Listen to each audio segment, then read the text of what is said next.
네, 안녕하세요. 2차 전지와 테슬라에 올인하고 있는 일레컨이라고 합니다. 2차 전지가 사실 급등락이 굉장히 심하고 투자하기가 어렵습니다, 사실. 장기 투자하는 사람들한테도 지금 이렇게 2년간 큰 급락장을 겪어왔던 터라 이게 약간 어떤 말을 믿어야 할지, 애널리스트들도 믿어야 할지, 일부 유명한 유튜버들도 있는데 이런 걸 믿어야 할지, 저 같은 사람을 믿어야 할지, 어떤 식으로 판단을 해야 될지 제가 좀 근기들을 말씀을 드리고 2차 전지의 요즘 흐름에 대해서 좀 말씀을 드려보도록 하겠습니다. 제목은 증권가 애널리스트 그때는 틀렸고 지금은 맞는 이유에 대해서 지금 분명히 2년 전에 틀렸던 그런 부분이 있습니다. 1년 전에 그런 것들에 대해서 짚고 이런 히스토리를 알아야지 좀 더 투자하시는데 편하실 것 같습니다.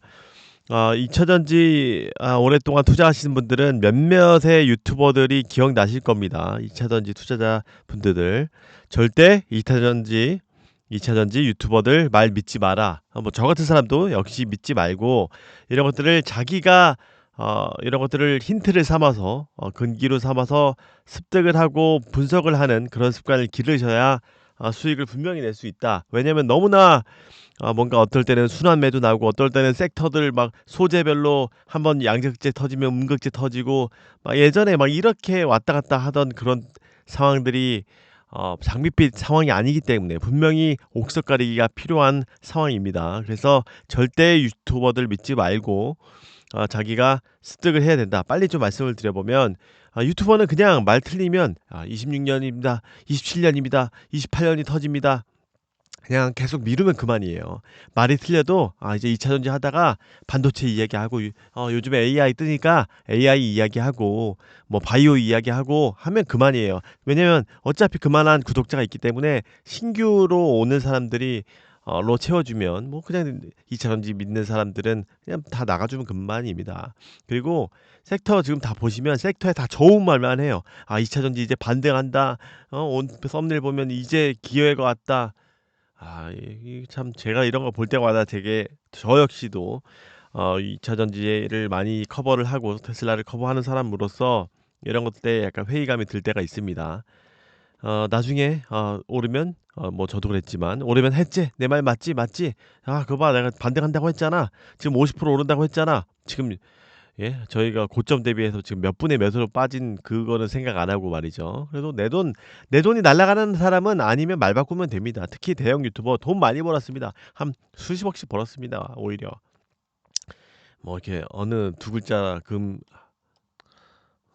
기업으로 많이 투기도 하고요. 잠시 만약에 뭐라 하면 잠시 쉬면 그만이다. 다른 이야기하면 됩니다. 다른 섹터 이야기하면 됩니다.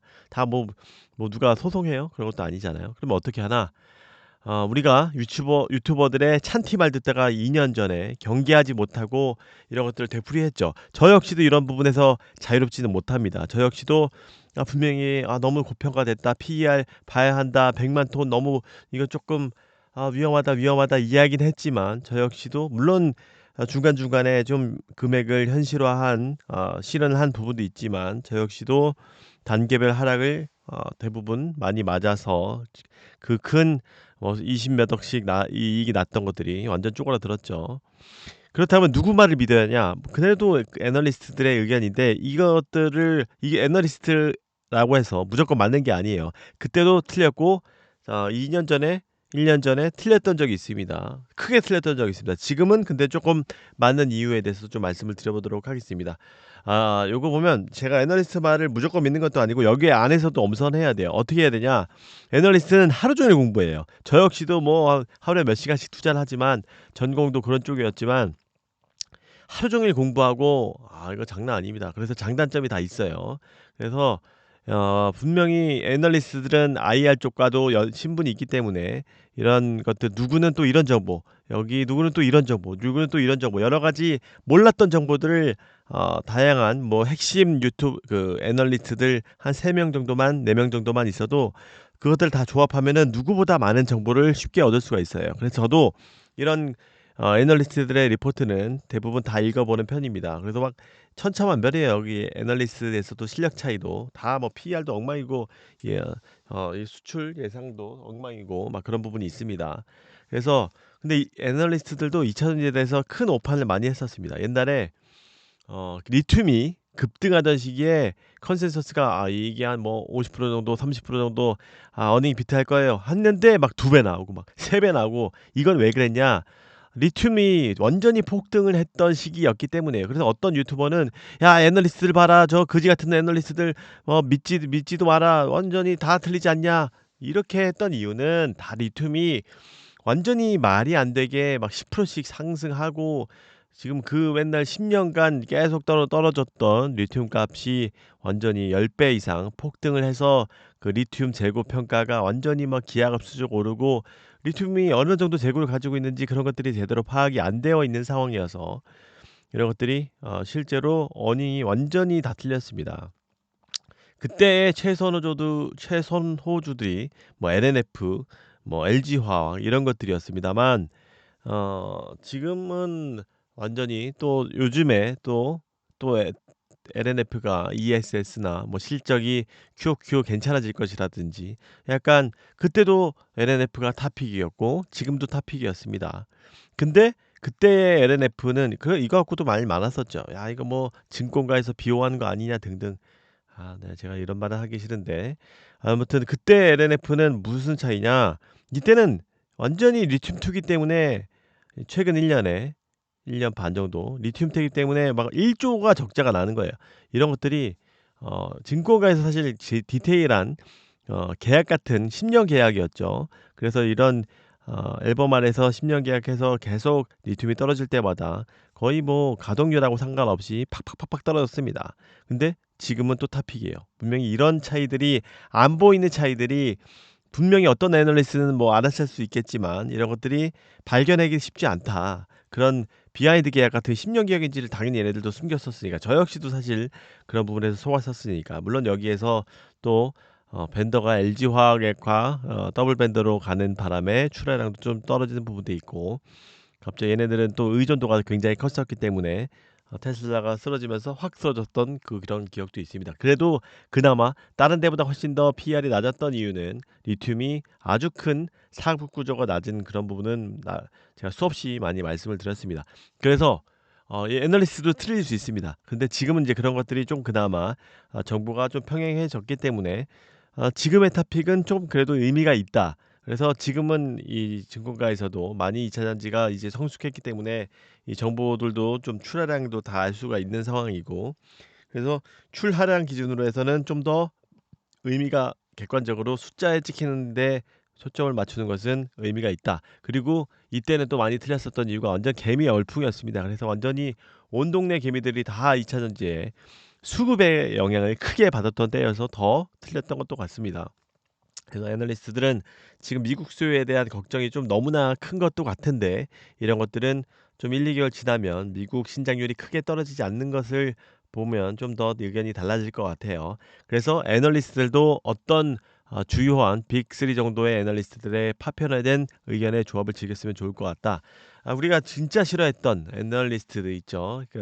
완전히 지금 뭐 100만 톤 난리 브루스를 칠 때 싫어했던 하나증권 애널리스트를 참조를 해 봅니다. 이거 아직도 싫어하시는 분들은 많은데 항상 투자하실 때 우리가 그 쓴맛을 봤었잖아요. 2년 동안의 계단식 하락을 막지 못했잖아요. 그러면은 이 의견을 항상 드러나 보고 "야 너 의견 틀렸어." 객관적으로 반박을 하든지 아니면 '아 이런 리스크가 있을 수도 있구나.'라는 그런 부분에서 체크는 해야 됩니다. 그래서 앞에서 말씀드렸던 이 폭등했던 리튬이 그나마 지금 안정세를 취하고 있던 요런 것들 실적도 단기 실적도 중요하지만 리튬 시세는 계속 체크를 해야 한다. 이것들이 만약에 또 폭락하면 위험하다라고 볼 수가 있을 것 같아요. ESS가 요즘에 또 많이 이렇게 회복해 주는 그런 부분도 있기 때문에 좀 기대를 해 보고 있습니다. 여기서 보면 요약을 하면 어 엘젠솔은 이 ESS가 매출 비중이 15% 지만 이익 기준으로는 AMPC 보조금 때문에 40%. 이 진짜 엘젠솔이 요즘에 그나마 제일 괜찮은다 이 얘기입니다. 그래도 LG엔솔도 100조 원이라고 상영했는데 약간 지금 수급 때문에 갑자기 또 벌써 반영됐네 이 이야기입니다. 근데 만약에 더 올라가려면 결국은 다시 가동률이 훨씬 더 올라가야 된다. 그게 뭐냐면 EV 전기 자동차가 다시 더 올라가야 된다. 물론 지금 얘들도 정확하게 못 맞추죠. 무슨 어떻게 막 이렇게 맞춥니까? 더 올라갈 수도 있어요. 왜냐면 수급이 더 지금은 완전히 불장이잖아요. 지금 뭐 반도체로 갔던 것들이 좀 옮겨오는 그런 부분이기 때문에 더 올라갈 수 있습니다. 근데 이런 것들이 중기적으로 좀 더 가면 결국은 숫자에 맞춰지는 그런 부분이 있기 때문에 우리가 경계를 해야 된다. 그래서 실적 추정치 하향을 소화해야 된다.